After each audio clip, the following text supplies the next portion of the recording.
Thank you, thank you, thank you very much. Good evening across the continent of Africa, across the globe, in Europe, in America.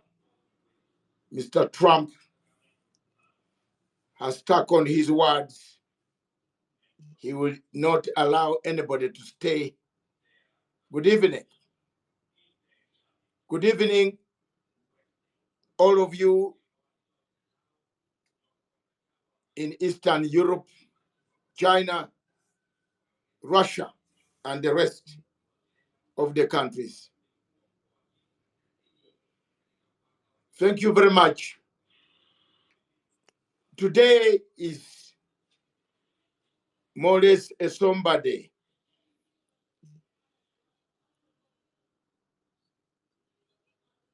We have been talking about calamities in Africa. We have been talking about the war in Africa, conflicts in Africa, wars in Africa, poverty. We have been talking about humanitarian catastrophe that has besieged and destroyed our continent, Africa. We have been emphasizing, I personally, have been telling the people of Congo, especially Kabila and the younger men M23, for many, many times, many months, years, to say, find sit on table. Most of us had bitter conflicts.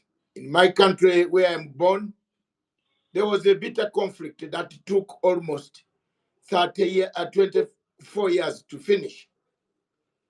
But we decided to sit down. We decided to sit down and hammer out through dialogue. People lost, millions dead, many millions displaced, hundreds of thousands killed, hundreds of thousands abducted. But we sat down and resolved the conflict with President Museveni in 2008. And we left it as it is. Today, this conflict of DRC Congo brings not joy, but brings a new factor that people must take into account, that we cannot continue to hide under constitutive arrangement where boundaries of 1884 by Bismarck in Berlin are going to be our benchmark up to many years past. That's where the problem is. Are Africans trying to redraw their maps? Are people in Africa saying, well, we are marginalized? The problem of Eastern Congo is a problem of Southern Cameroon. It's similar to the problem of Biafra in Nigeria. The only difference between the three is that the one of DRC Congo has several ingredients of trigger mechanisms that can trigger chaos, mineral resources that have actually confused the situation worse than and similar to that of Biafra, southeast of Nigeria, which is again where God gave the best mineral on earth, liquid, called oil. Oil is found in hot gas, special gas that can be pumped into Europe, that is needed in Europe to heat up houses in cold places is found in southeastern Cameroon, Biafra. Ladies and gentlemen, the DRC problem therefore poses a very, very huge challenge. Is DRC a big country? Yesterday,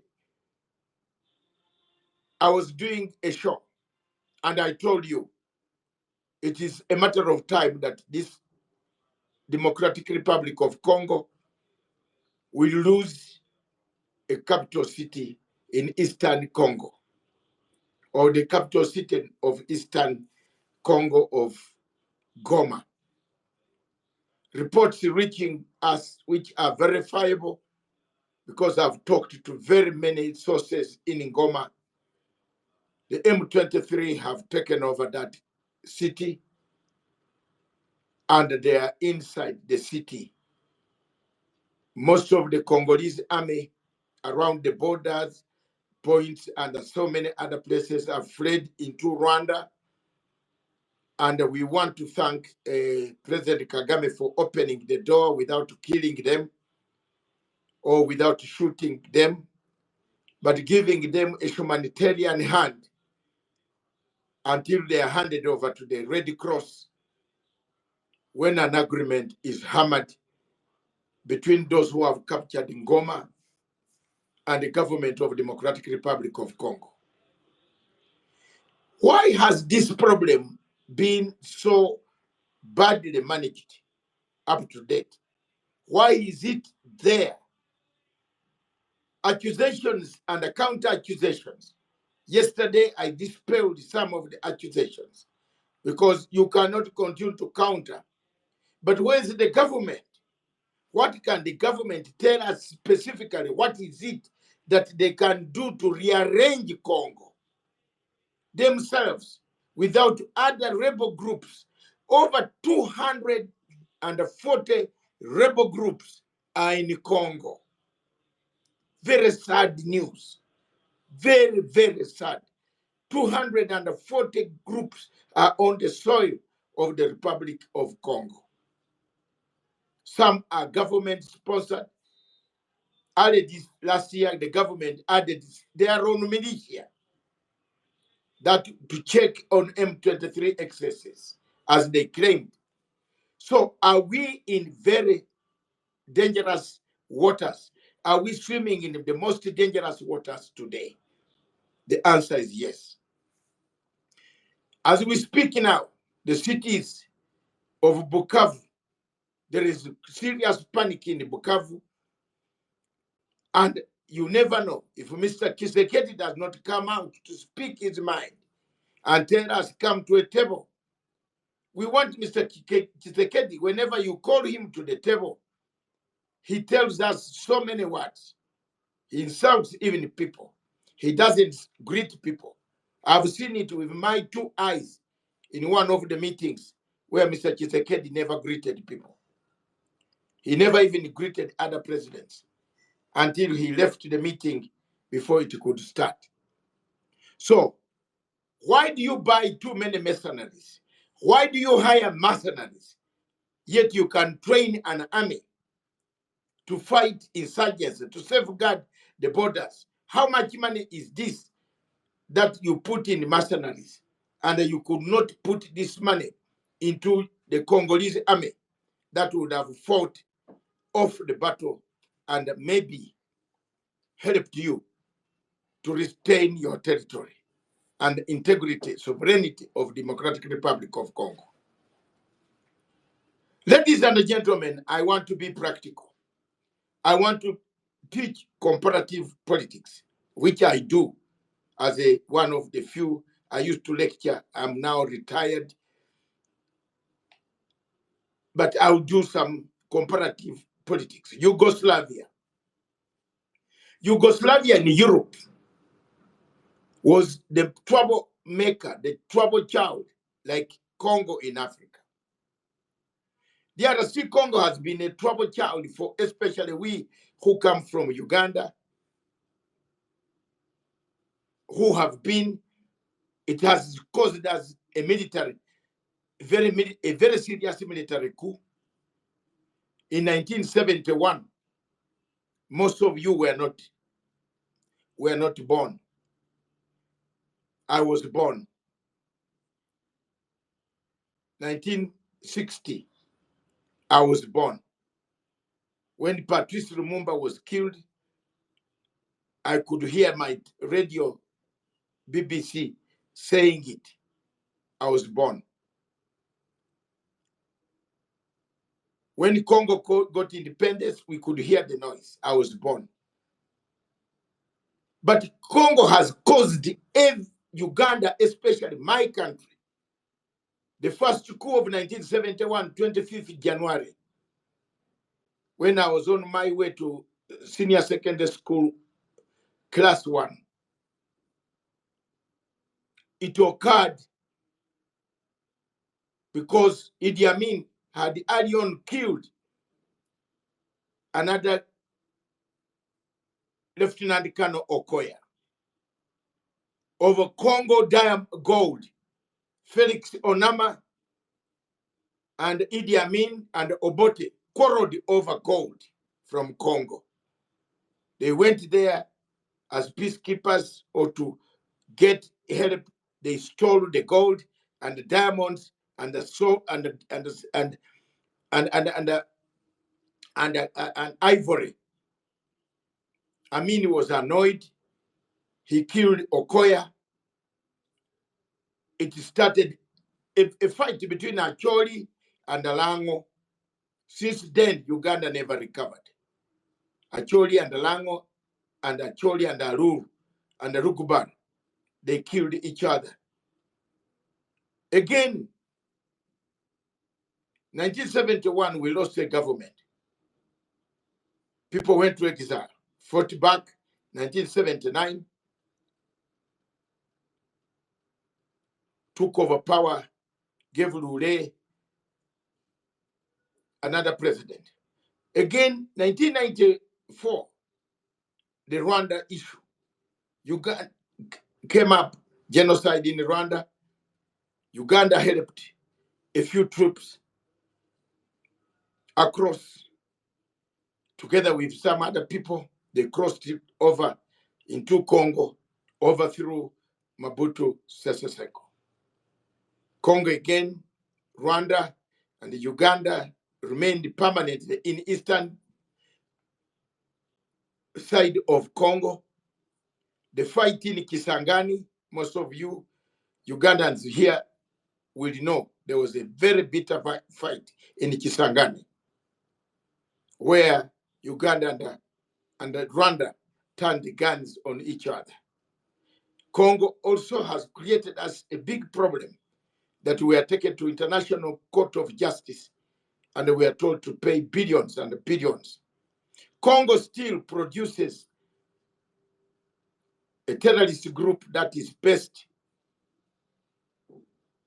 across called ADF.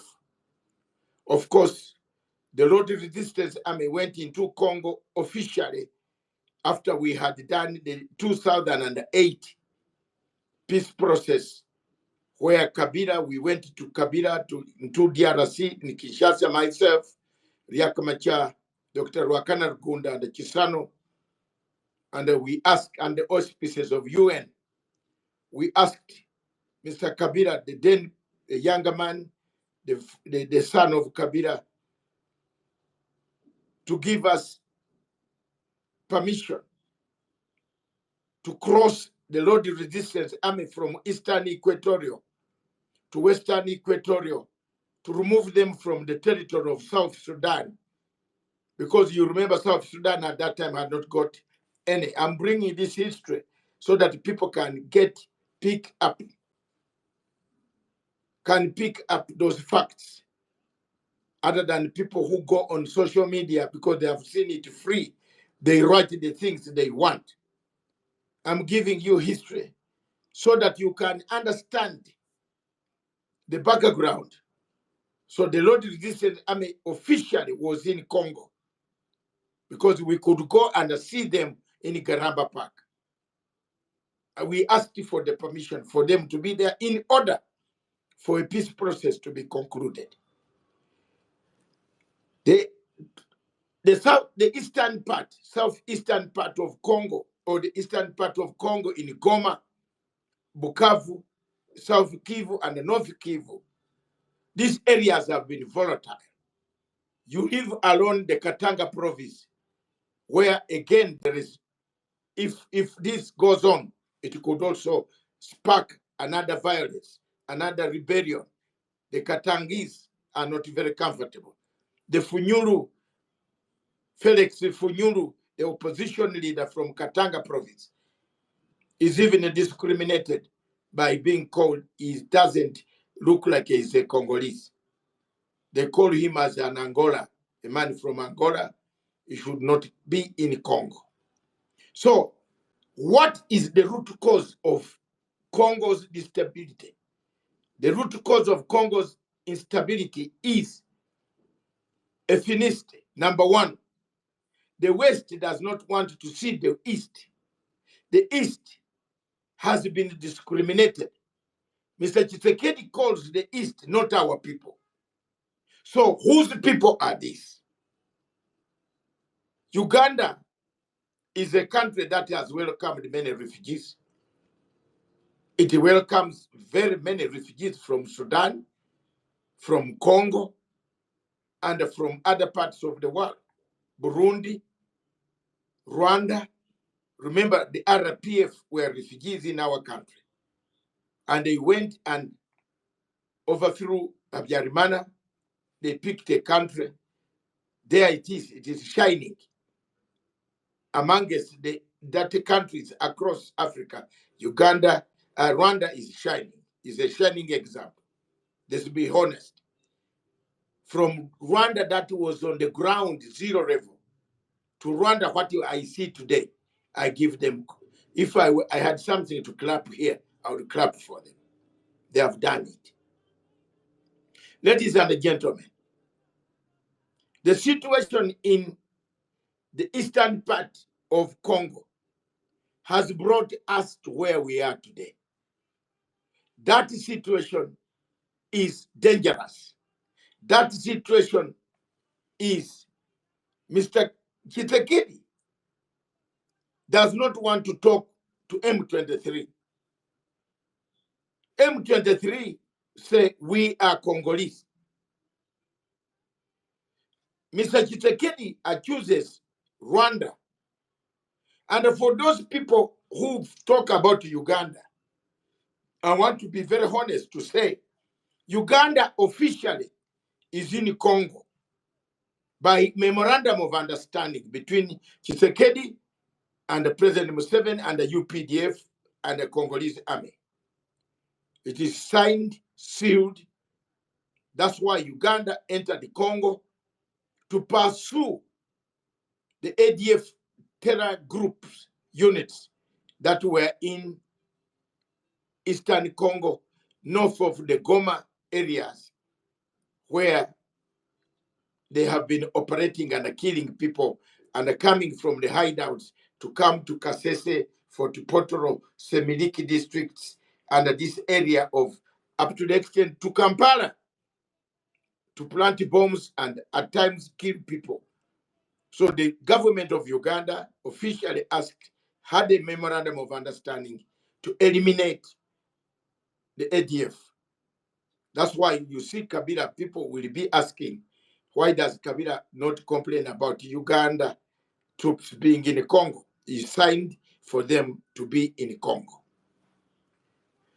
The main contention is between Rwanda and the Congo. What is the contention here? The contention here is, here are people who speak the same language, like Matsanga's Uganda side of Western Uganda, and like the northwestern of Kigali and Rwanda, they also speak the similar language. And these are Rwandese. These are Congolese who speak Rwandese. They are Tutsi as a line of demarcation. They were cut is between like me and Mr. This man who has got Besige's portrait here, we come from the same tribe. And we are separated by Mount Elgon of Kenya side, this side, and the Mount Elgon of the other side. Okay? But we are the same. The Bukusu of Kenya speak the same dialect like the Bugisu of across. Therefore, we have the same customs. We have the same procedures of food, circumcision, all these things. We do similar things. What has cut us across is a border that was done in 1884 by Bismarck in Berlin. So if there's trouble in Congo, in Uganda, the first place of call is Kenya. In 1985, when we were overthrown on 5th July, Saturday morning, we crossed over to Kenya. And we landed in, we came to Kenya. We landed in the Buhungu Stadium with Obote convoy and other people, thousands of us, or hundreds of thousands of us. We don't know where some of them went, wherever, some have died. Some of us are still alive. And therefore, the nearest country is where you run. I'm bringing this history so that you can know that the Tutsi of Congo came into Rwanda because they had nowhere else to go. They were not wanted that side, and they were soldiers. They were asking to be incorporated and given fair treatment like any other soldiers. There was nothing. So this gentleman, younger people, women and men, all of them came and became refugees. They have been crying for this state. They have been crying, allow us to stay in Goma. We are discriminated in Goma. The Congolese government in Kinshasa calls us Banamulenge. They are not Kenya. They are not Congolese. They call themselves Congomana.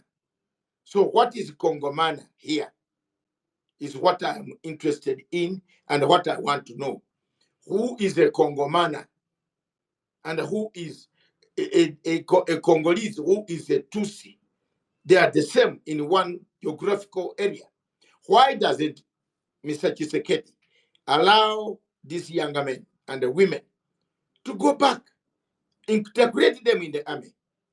The African Union has been saying, please try to do so. Try to come down, sit on the table together with your friends, and let's integrate these people.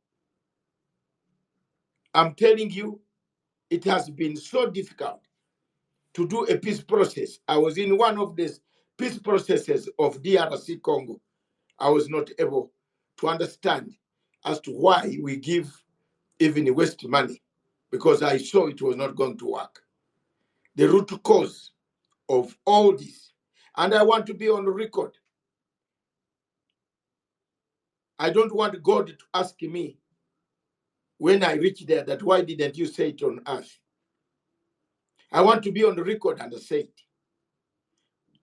The M23 are not fighting for nothing. They want a state. Or integrate them, as I said yesterday, give them same autonomous state, control foreign affairs and defense, allow them to do economic activities and bring more money to Congo, allow them to build their area, their city, allow them to import their things, but to control them. That's all what the M23, they might not be saying it openly, but why then are they picking up them arms? They want a state. So is Yugoslavia of Africa is Congo. Yugoslavia gave us a headache. We divided it. We divided it into Bosnia, Serbia, Macedonia, Albania, Bosnia-Herzegovina. All these states came out of Yugoslavia. Today they are living harmoniously, border to border with each other, recognizing Muslims versus Christians. Muslims live in a different area. Christians live their own way. The Muslims or the few who are in these other states are recognized. Why can't we be bold enough as African leaders and as Africans say, can we help Congo? How long shall we stay fighting and allowing people to die in camps? How long? How long? How long will this take place? Is why I am here. Today, Goma has fallen. What next? How do we help? Where is the UN, the African Union Commission? Where is the East African Community? Where is the SADC? Where are these organizations to help us? Are we going to continue accusing fingers? Congo has collapsed. The DRC might collapse. The DRC government might be thrown out. If Mr. Tshisekedi is not careful, if these people gain momentum, they could move west and take over government. They could, army in Kinshasa could say, aha, we have, our friends have gone. Why are we waiting here? So anything can happen anytime in DRC Congo. Is it the time that we allow this to happen? Can't we sit down and hammer an agreement? Is there any hope of a dialogue?